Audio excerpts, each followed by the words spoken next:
Hello' everyone, মোৰ অন্য এটি মিনি ভ্লগলৈ আপোনালোকক সকলোকে স্বাগতম জনাইছোঁ। আৰু আজি মই গৈ আছোঁ গুৱাহাটীত অৱস্থিত মিনি তাজমহললৈ।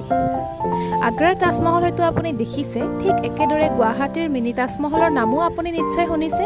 কিন্তু আপুনি জানেনে গুৱাহাটী মহানগৰীৰ হাতীগাঁৱৰ সিজুবাৰীত অৱস্থিত এই মিনি তাজমহল কিহৰ বাবে বিখ্যাত? দেখাত তাজমহলৰ দৰে হোৱাত এতিয়া সকলোৰে মুখে মুখে মিনি তাজমহল নামেৰে জনাজাত হৈ পৰিছে।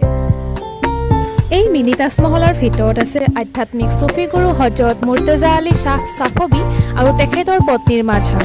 এই মাজাৰত প্ৰতি বছৰৰ নৱেম্বৰ মাহৰ শেষৰটো দেওবাৰত অনুষ্ঠিত হৈ আহিছে উৰছ। 2012 চনত প্ৰায় 50 লাখ টকা ব্যয় সাপেক্ষে নিৰ্মাণ কাৰ্য আৰম্ভ কৰা এই মিনি তাজমহলৰ কাম সম্পূৰ্ণ হয় 2019 চনত। আৰু এয়া হৈছে মিনি তাজমহলৰ ভিতৰৰ দৃশ্য। ইয়াতে চুফী গুৰুগৰাকীৰ